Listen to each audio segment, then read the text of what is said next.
Okay, everyone, this is the third day in Iceland. So, on the third day when we left, the sky was overcast, but when you look out this window, there were still glaciers stretching endlessly on the left, and the road ahead seems to go on forever, and the clouds in the distance give you a feeling that was both desolate and beautiful.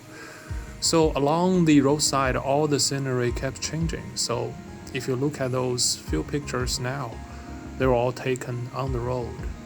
So before long, we arrived at the waterfall with the greatest drop in Iceland. You can see the tiny people at the bottom of the waterfall give you a sense how big it really is. Well, I really like this picture because I think it gives you the Yellow River waters come down from the heavens kind of feeling. And this waterfall is very impressive. You can view it from the below and feel its majesty, or from above to experience the way the water flows like the liquid mercury. And you can even go inside. And once you're inside, you can walk a little bit further. But since I had just recovered from my COVID-19, I didn't go in. But I know people who did come out were completely soaked. So on the way, we saw a cliff looks like a small monster, and on the top of the cliff, there were many famous birds of Iceland. They're now the national bird. The national bird, I think, is like a falcon. But this bird is called the puffin. So it's a plum, looks like a small penguin, but it can fly. I've heard it tastes really good too. So we also kept seeing all kinds of small horses, sheep along the road. The Icelandic animals all seem to share the same characteristics. They're very chubby, short, and strong, probably due to the local climate, I guess.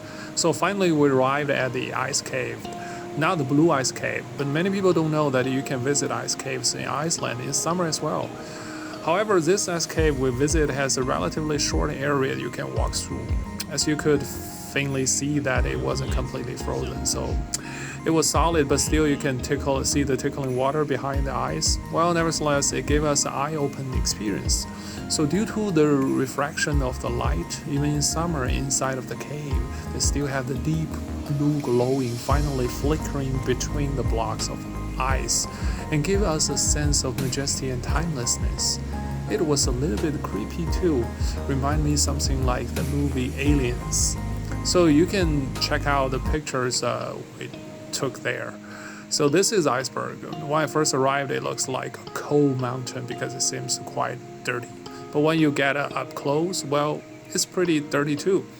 You can see from the picture that inside the ice cave, it's a bit cleaner, but the ice is still not pressing, flawless, transparent.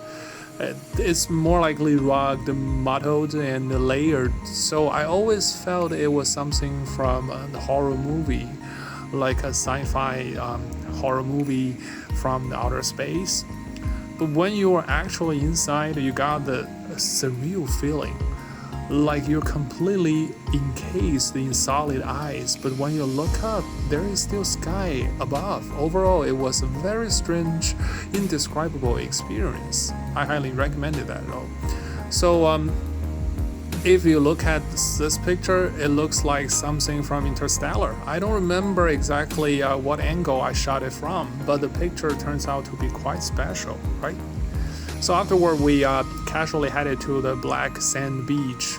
What makes it special is a bit like the stone forest in Yunnan province. The rocks stand tall and sharp, and the outside gives you the impression of a massive stone pit. So the photos taken turn out to be really great, but there are also some people putting their dogs on the rocks. So I think that's kind of annoying. Well, so that's pretty much wrap up the day's journey, as we spent a particularly long time walk to the ice cave, and everyone was super tired at the end. But thank you so much for watching, and I will update the day 4 very soon. Bye.